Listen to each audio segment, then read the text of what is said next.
मैं संजीव जी ने भी कहा कि आपने हेडमास्टर बनाया तो उसकी वरीयता को काउंट किया कि नहीं। आप बीपीएससी में सरकार ने एक योजना लाई कि नियोजित शिक्षकों को हम परमानेंट करके राज्यकर्मी का दर्जा देना चाहते हैं। आप दिए, वो परीक्षा दिया, लेकिन उसका पोंछ काट देने का आपने तो नहीं कहा था कि आपका जो पोंछ लगा हुआ है 18 साल का 20 साल का वो हम काट देंगे। और सरकार नियुक्त की थी, चाहे वो जिला में जिला परिषद का हो या कॉरपोरेशन में हो, जहां कहीं भी जहां कहीं भी नियुक्ति हुई है महोदय, वो सरकार के आदेश पर हुआ है। 60 साल तक आपने उसको रखने का वादा किया इसी सदन में। हम सिर्फ यह चाहते हैं कि जो 18 साल 20 साल से काम कर रहे हैं उनकी सेवा निरंतरता उसमें जुटनी चाहिए। ये यूनिवर्सिटी एक्ट में भी है, दुनिया में ऐसा नहीं होता है कि एक ही काम कर रहे हैं, हम प्रमोशन के लिए छलांग करने जा रहे हैं बीपीएससी में देकर टेस्ट कराने, तो हमारा पोंछिए काट दीजिए। इसलिए महोदय मैं पुनः यह कहता हूं कि उनकी जो सेवा निरंतरता है उसमें जोड़ी जाए। अनुभव, जितने दिन का अनुभव है, और आज अभी यूनिवर्सिटी सर्विस कमीशन के पूर्व चेयरमैन बैठे हुए हैं और वर्तमान चेयरमैन भी बहाली कर रहे हैं। आप दूसरे कॉलेजों को, एफिलिएटेड कॉलेजों के 10 साल और 5 साल का आप काम करने का अनुभव जोड़ रहे हैं कि नहीं? आप उस पर आप अंक दे रहे हैं कि नहीं? ये दुनिया में ऐसा ही चलता है। एक अलग रूप से इसको प्रताड़ित करने के दृष्टिकोण से जो जूनियर आज बहाली हुआ है उसके कलेजा पर आप सीनियर के कलेजा पर बैठा देंगे तो शिक्षण संस्थानों में इसका असर पड़ता है। इसलिए महोदय मेरा आग्रह है कि उनका जो अनुभव का लाभ है उसमें जुटे। यह इस पर सरकार क्या कहती है? सभापति महोदय, प्रताड़ना की तो बात मेरे समझ के परे है और शायद इस सदन के समझ के भी परे है। शिक्षकों को जहां तक सुविधा दी जा रही है, एक चीज माननीय सदस्य भी बताना चाहेंगे, चूंकि उन्होंने लीगल प्रोविजन की बात की, हमने भी किया, तो क्या जो सक्षमता पास करने के पहले जब वो जो शिक्षक थे जिसे नगर निकायों ने या पंचायती राज व्यवस्था के अधीन उन्हें नियुक्ति दी गई, उन्हें टेम्परेरी स्तर पर या कॉन्ट्रैक्चुअल पर, तो वो हकदार नहीं थे न्यू पेंशन पॉलिसी के उस वक्त जब आप वहाँ पर जब आपकी नियुक्ति थी, आपको जब पंचायती राज व्यवस्था के तहत आपको शिक्षक के रूप में रखा गया, तो उस वक्त आप तो न्यू पॉलिसी स्कीम के एनपीएस के तहत पेंशन स्कीम के हकदार नहीं थे। हकदार अब आप हुए हैं अब से, जबकि आप राज्यकर्मी का दर्जा पा लिए हैं तब। तो इसलिए प्रताड़ना की कहाँ से बात हो रही है? वो तो उनके सुविधा के लिए हम लोग ने सक्षमता परीक्षा की और उसको हम लोगों ने राजकर्मी का दर्जा दिया। माननीय मुख्यमंत्री जी ने बिल्कुल उनके तरफ संवेदनशील रुख अपनाया है। जहाँ तक ये प्रश्न है, उन्होंने कहा कि सेवा जो उन्होंने दी है राज्य को और अपने अपने संस्थाओं में, उस पर हम विचार जरूर कर लेंगे, लेकिन कानूनन रूप से इसकी बाध्यता नहीं है, लेकिन फिर भी हम संवेदनशील होकर उस पर पुनः विचार करेंगे। धन्यवाद। ठीक, माननीय सदस्य डॉक्टर समीर कुमार सिंह और श्री मोहम्मद सोहेब आस पर जाने का, और वो कब तक बंद रहेगा? इस तरह के अधिकार से वंचित करना लोकतांत्रिक मूल्यों के खिलाफ है। और उस जिला शिक्षा पदाधिकारी और वो कार्यालय केवल वेतन रोकने के पीछे अनुशासन नहीं है, कुछ और भी बातें हैं, उसकी जांच होनी चाहिए और जिला शिक्षा पदाधिकारी के कार्यालय से उन पर और उनके अन्य जो कर्मचारी हैं उन पर कार्रवाई होनी चाहिए, उनको दंडित किया जाना चाहिए। उनको रोकने का किसने अधिकार दे दिया कि किसी तरह का आंदोलन राज्य में नहीं होगा और शिक्षक अपनी मांगों के लिए आंदोलन नहीं करेगा? ये तो हमारे लोकतांत्रिक तरीके हैं। जो हमने कहा था कि जिलावार हम लोग समीक्षा करें, जहां भी वेतन कटौती या वेतन रोक के उसको हम लोग कर रहे हैं। जहां तक पदाधिकारियों के विरुद्ध कार्रवाई का प्रश्न उठता है, तो हम लोगों ने जहां जहां कमियां पाई हैं तो निश्चित रूप से हम लोगों ने अपने स्तर पर कार्रवाई की है। मैंने सदन को पहले भी बताया कि गोपालगंज जिले में उसके बाद किशनगंज जिले में, और 2 दिन पहले दरभंगा जिले में जो डिस्ट्रिक्ट एजुकेशन ऑफिसर थे, जो खामियां हमने पाई और बहुत ज़्यादा अनियमितताएं थी, और वहाँ के जो डीपीओ थे, तो उन लोगों को हम लोगों ने निलंबित भी किया है।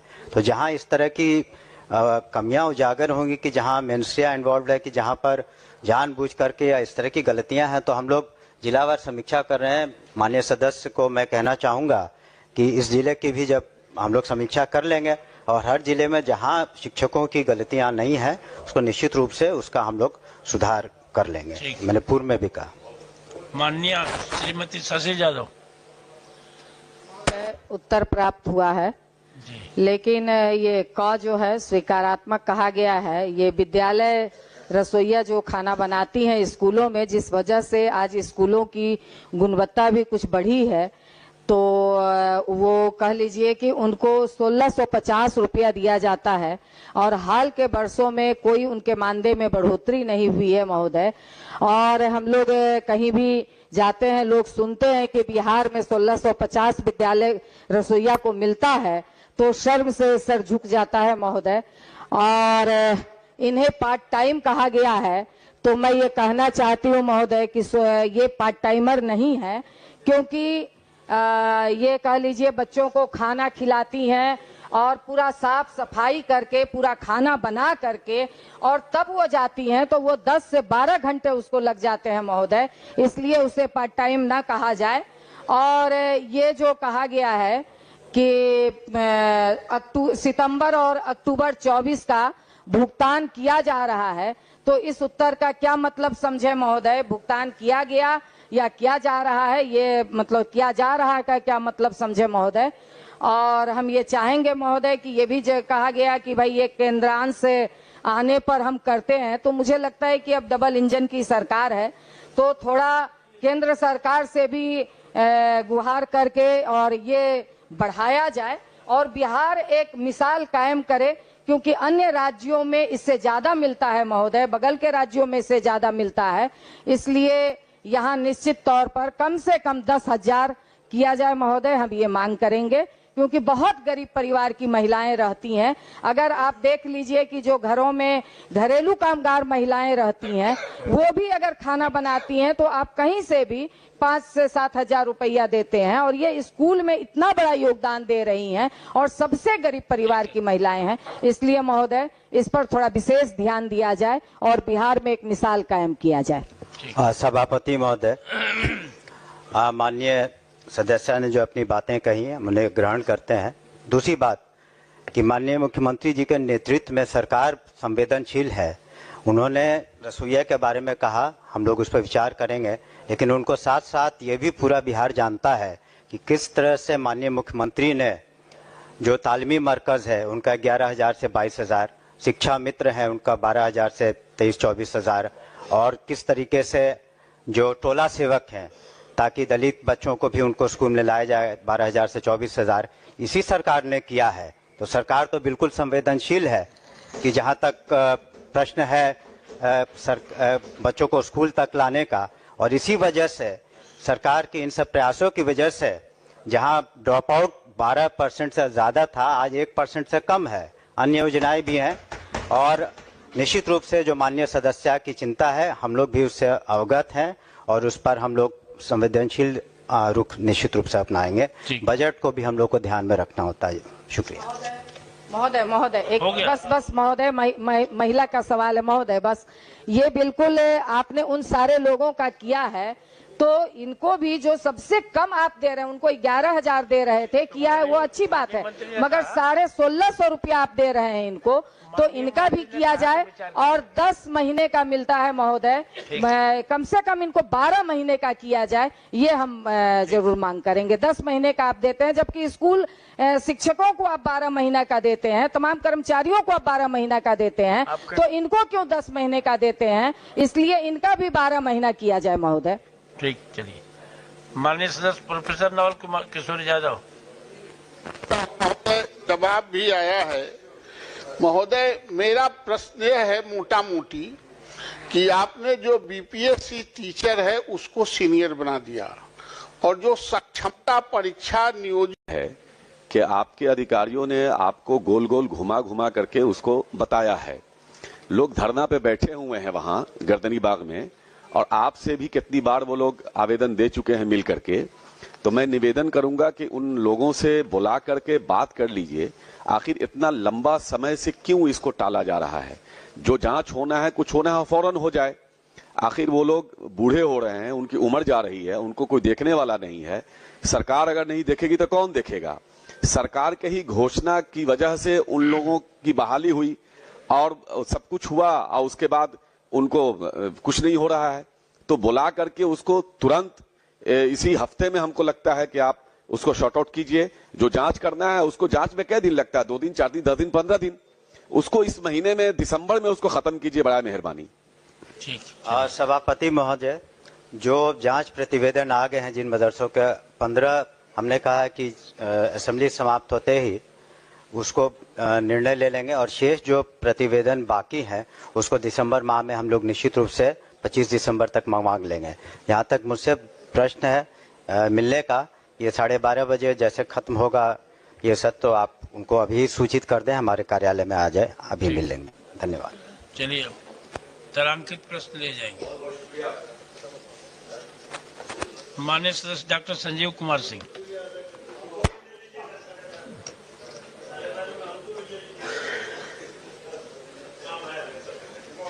उत्तर मिल चुका है जी, लेकिन प्रश्न के अनुरूप उत्तर नहीं है। मैं असंतुष्ट हूं उत्तर से। सरकार के राजस्व की क्षति वर्ष 2019 से मंत्री महोदय माने लूटा जा रहा है। एक तरह से एजेंसियों और विश्वविद्यालय के प्रबंधन जो हैं वह जीएसटी में नामांकन, परीक्षा, ये सब एग्जेम्प्टेड है, लेकिन जीएसटी के प्रावधान जितने भी हैं, नियम जितने भी हैं, उसकी अनदेखी करके विश्वविद्यालय में प्रत्येक वर्ष 25 से 30 लाख रुपए का कारोबार किया जा रहा है, अवैध कारोबार। तो मंत्री महोदय ने जो उत्तर विभाग ने जो दिया है, मुझे लगता है वो कहा गया है महालेखाकार से करवाया जाएगा, और अभी तक लगता है 20-25 करोड़ या कितना रुपया चला गया होगा। तो जब जीएसटी का है तो वित्त विभाग के पदाधिकारी से आप जांच करवावें। ये इसके नाम पर, इसमें एक महोदय बात बता देते हैं, जीएसटी ये जो एजेंसी है यूएमआईएस, जो जीएसटी के नाम पर जो परीक्षा और ये लेती है, वह 1 वर्ष में ही 6 स्किल्ड हैंड दे देगी विश्वविद्यालय, लेकिन वो हरि अनंत हरि कथा अनंता जीवन भर के लिए ये क्वेश्चन वित्त विभाग में ही भेजा गया था, लेकिन वो लोग ट्रांसफर कर दिया। तो महोदय उत्तर तो नहीं ना आया। उत्तर तो वित्त विभाग के पदाधिकारी से जांच करवाया जाए ना, ये तो लूटता ही रहेगा विश्वविद्यालय। इसको भेजा जाएगा पुनः हित में। सभापति महोदय, कि हम लोगों ने अलग अलग ऑडिटर्स की टीम बनाई है सेलेक्ट करके, और जो बकाये पैसे हैं सरकार के कई यूनिवर्सिटीज में, तो उसको हम लोग वापस लाने के लिए पत्र तो लिखा, लेकिन हम लोग इंडिपेंडेंट ऑडिट, एक तो स्टैच्यूटरी ऑडिट तो जो ऑडिटर जनरल करते हैं उनका ऑफिस करता है, लेकिन हम लोग भी अपने स्तर से ऑडिटर्स की टीम भेज रहे हैं। और ये जो माननीय सदस्य ने अपनी चिंता व्यक्त की जीएसटी के बारे में, फाइनेंस डिपार्टमेंट्स और हम लोग के भी ऑडिट टीम मिल करके और फिर हम लोग उसकी वसूली करेंगे। ठीक। इसमें हम लोग लगे हुए हैं। माननीय सदस्य प्रोफेसर संजय कुमार सिंह।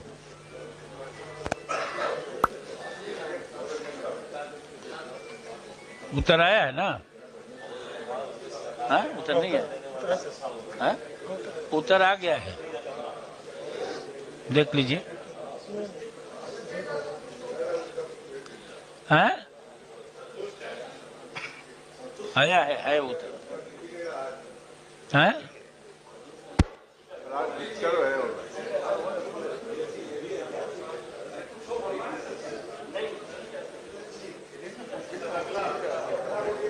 आगे बढ़ा जाए।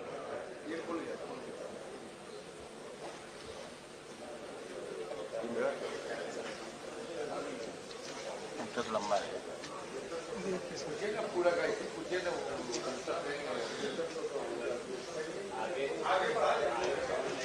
वही सवाल है सर जो अभी कुछ देर पहले चर्चा में आई है कि जैसे कुछ बिहार के प्राथमिक शिक्षक, माध्यमिक शिक्षक अपने संगठन के बैनर तले विधिवत रूप से शांतिपूर्ण धरना प्रदर्शन कर रहे थे अपनी मांगों को लेकर, और वो छुट्टी लेकर आए। और तब उनका वेतन काट दिया गया। के पाठक जी के रिजिम में वो मनमाना आदेश दे दिए कि जो भी प्रदर्शन में भाग लिया सबका वेतन काटो, वीडियो देखकर, फोटो पहचान कर। तो वैसे ही व्यक्ति जो शिक्षक छुट्टी लेकर सीएल अपना गवाकर वह प्रदर्शन में भाग लिया अपने संगठन के आह्वान पर, इसी पटने में शांतिपूर्ण धरना प्रदर्शन किया। सरकार उनकी बातों को सुनी भी है। सरकार के प्रति सारे शिक्षक आभार भी प्रकट कर रहे हैं। जो बीपीएससी एग्जाम देने वाले जो शिक्षक को बाध्य किया जा रहा था नियोजित, वैसे ही शिक्षकों का यह वेतन कटौती का मामला है। हम समझते हैं कि इसका भुगतान होना चाहिए, क्योंकि वो शांतिपूर्ण ढंग से यहाँ अपनी बात जो संवैधानिक अधिकार थे उसके तहत उन्होंने कहा और छुट्टी लेकर आए हुए थे। तो ऐसे शिक्षकों के वेतन जो कटौती किए गए हैं उसको वापस किया जाए। सभापति महोदय, हमने पूर्व में भी आश्वस्त किया था सदन को कि इस तरह के जितने मामले हैं हम लोग जिलावार समीक्षा कर रहे हैं और अनुशासन को छोड़ के, जहां अनुशासनहीनता है या अन्य कोई बातें हैं उसको छोड़ करके अगर विधिवत रूप से कोई आए तो हम लोग को कोई एतराज़ नहीं है उनको अपने जो वेतन इत्यादि देने में। लेकिन हमने जैसा कहा कोई उसकी वजह होनी चाहिए और वजह है तो निश्चित रूप से हम लोग उसको एडजस्ट कर देंगे। जिला शिक्षा पदाधिकारी को निर्देश दिया जाए तभी तो वो इसकी समीक्षा नहीं, ठीक है, वो हमने कहा जिलावार हम लोग समीक्षा कर रहे हैं, जैसे अन्य डेवलपमेंट कामों की समीक्षा की है तो इसकी भी हम लोग कर रहे हैं। ठीक। माननीय सदस्य श्री महेश्वर सिंह। जवाब आया है जी, तो उसमें सर मंत्री जी का जवाब है। हमने पूछा था कि 20, 21, 22 तक के अभियंत्रण कॉलेज में इंजीनियरिंग की बहाली में इनका जवाब है कि 30% नामांकन नहीं हो पाया है। तो हम इसको जोड़े हैं तो 13,257 20 से लेकर 23 तक 13,257 ऐसे उम्मीदवार थे जिनका नामांकन इंजीनियरिंग कॉलेज में नहीं हो सका और 30% सीट मंत्री जी के जवाब के अनुसार खाली रह गई। तो कौन सा कारण है जी खाली रह गई? अंत में सहजूर पूछे हैं इनसे कि यदि उपरोक्त खंडों के उत्तर स्वीकारात्मक है तो शैक्षणिक सत्र 2020 से लेकर 24 तक अधिकतम सीटें विभिन्न अभियंत्रण महाविद्यालयों में खाली रह गई तथा सीटों पर 100% नामांकन हेतु भविष्य में सरकार की क्या योजना है? हजूर लोग महाराष्ट्र चले जाते हैं, बंगलोर चले जाते हैं, कर्नाटक चले जाते हैं, दूसरे राज्यों में यहाँ के विद्यार्थी चले जाते हैं नामांकन कराने के लिए और वहाँ से इंजीनियर बनकर आते हैं। इस देश में सबसे ज्यादा इंजीनियर बिहार का, इस देश में सबसे ज्यादा डॉक्टर बिहार का, इस देश में सबसे ज्यादा आईएएस अफसर बिहार का। बहुत अच्छी बात है, हर विभाग में तरक्की हो रहा है, लेकिन ये 30% सीट खाली रह जाए और 3 वर्ष में 13,000 हमारे विद्यार्थी यहाँ नहीं पढ़ सके और दूसरे राज्यों में जा सके। इसी हालत में हमने पूछा है कि भविष्य में इसकी क्या योजना है कि सीटें खाली नहीं रहे, हमारे बिहार के विद्यार्थी ऐसी जगह पढ़े और बाहर पैसा नहीं जाए। यही सवाल हमारा है, हमको थोड़ा सा संतुष्ट कर दीजिए, यही जवाब चाहिए।